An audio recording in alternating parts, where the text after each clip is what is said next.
Hey, what's going on, guys? It's your boy Peak'emFunFan97, and I'm so glad to be back again. I've just been waiting for this monitor, this really sexy monitor that I've been waiting so long to use, so I can make more YouTube videos. Because I have a bigger screen, okay? I have more viewing space that I can work with, okay? Since I do use Photoshop quite a bit. And what I'm going to do today is I'm going to show you how to replace a sky in Photoshop. Okay, so this is after, so this is pretty much before and after. So you can see not a lot has changed, but I'll show you how to do exactly that. Now you can use any picture you want as long as there's a sky and that you have a sky. Wow, I can't talk today. Sorry. But let's go and get started. So I'm gonna go ahead and delete this layer. So we're at our beginning. So you're gonna have a picture of a sky or some sort.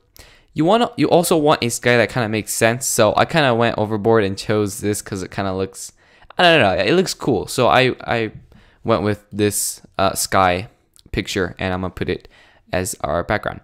All right. So to do this, first press Command I or Control A Command A if you're on a Mac, and Control A if you're on a PC. So, you know, if you hear some weird shortcuts, then that's probably why, because I'm on a Mac, of course, if you haven't noticed already. Or you can go to Edit and Copy, and go over to your picture here. I'm gonna make it a little bit bigger, and go over to Edit and paste the image here. Now I'm gonna have to zoom out so I can. I don't want my rulers. Okay, so So what you want to do here is you want to have your picture. You can see that the sky kind of stops in between right here, okay? So what I'm going to do is I'm going to put it in between just like this. So I'm going to go like this, like right here. So if your picture was like up here and your sky was up here, you would obviously put it in between like right here. So wherever the sky kind of limits off or where it ends, so I'm going to put it right here. Like so. All right, and press Command Enter or Control Enter. Or press the check mark, I believe. Yep, here we go. All right, so now once you are at this stage, it's really easy to work with. Now, blending the both pictures is quite easy and hard at the same time, but there's no problem. What we're gonna have to do first is we're gonna have to make sure we have our sky selected, of course, the one we've dragged in. And we're gonna have to create a layer mask. Okay, so click this right here. And what we're going to do is we're going to have to make this black so that we can hide whatever is here, which is in this case our sky. So press Command I and that will get rid of it, so it'll be black. Once we have done that, make sure that you have your what do you call it? The layer mask, this one we created, selected.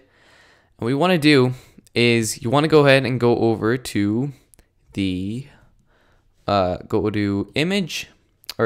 select and go to color range. And once you're here, you're gonna be prompt with this window, color range, where it says select. Make sure that it's sampled colors. Make sure localized colors clusters is unchecked. You can check it if you want, but it just adds more. You can change or adjust the range selection. Make sure that this is at selection, not an image, or else you can't really see what you're doing. So what you want to do is you want to select a wider part. In this case, our picture right here, and we're gonna go ahead and select white. So if I were to do this right here, hold on, I think I did this wrong. All right, select this your actual image, so it should be the one that's hidden, and go over to select and then go to color range. So this should be our sky now. Sorry, my bad. So it should look like this. Okay, so whatever's here, which is our actual image, you will see that it's going to be white, and that's what's going to be selected. Okay, so go where there is more white. Okay, right here is perfect. And right where it says fuzziness, you want to increase or decrease depending whether how much is needed. So if I go too much, you can see that it's going to kind of select this. We don't want to do that. So go in between where this stays more, where it goes more white and where it goes more black. Okay, so I'm going to increase it just right here, about 93. And then click OK. So now that made a selection. Now we want to go ahead and do is we want to, whoops. All right, so once we have done that, we're going to go over to select, modify, and go to feather.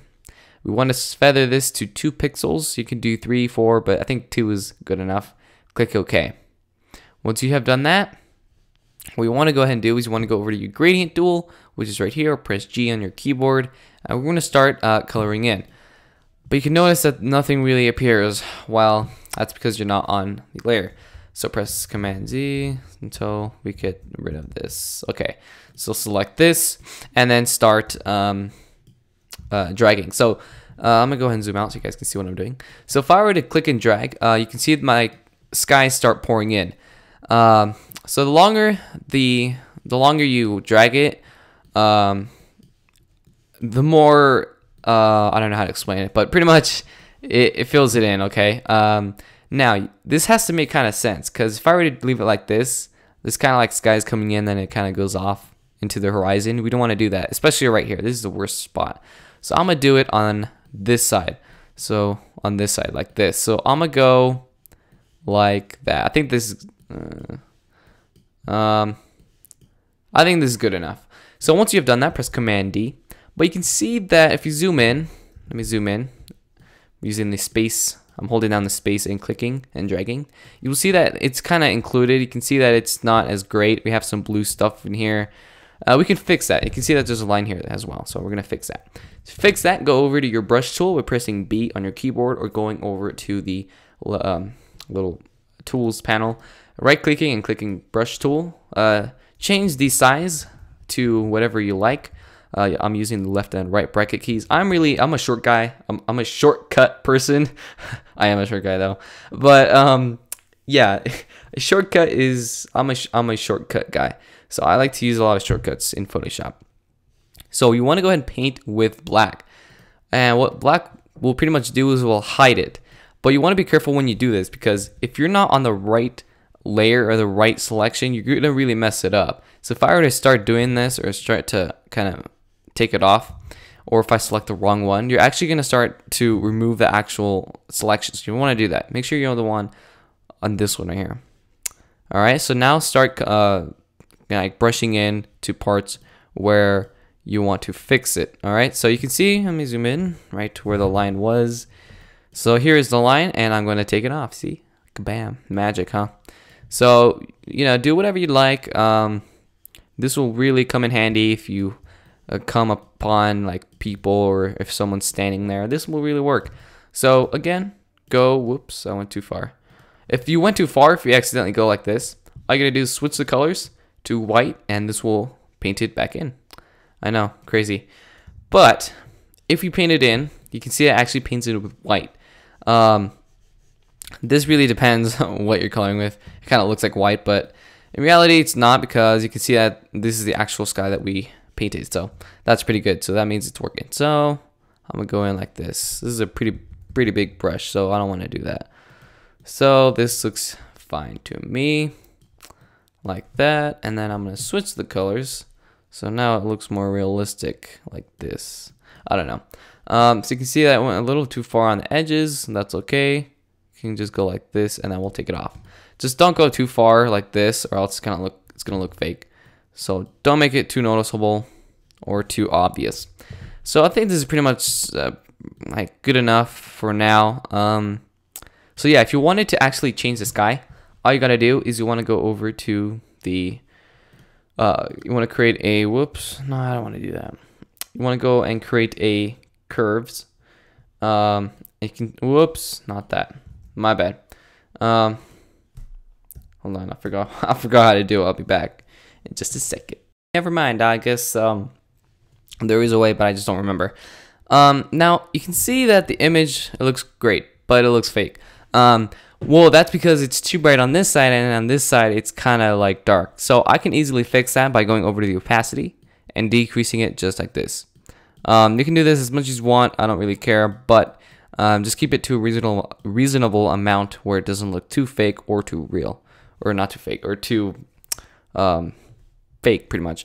So I think this pretty much clears how to change the sky in Photoshop. You can do this whatever, be unique, be creative. And yeah, so if you guys have any questions regarding this video, please leave a like, or please comment in the comment section. Leave a like, because that shows me some appreciation, and I'll see you guys on my next video. Oh, and quick tip. I believe by the beginning of May 1st, I'm gonna start uploading a gaming content for my PS3 GTA 5. So if you guys want to tell me in the comments if you guys want a gaming channel, so I can start one, or I just mix it in with my just with my channel, my current channel right now. So if you guys want that, please comment, and I'll see you guys on my next video. Peace.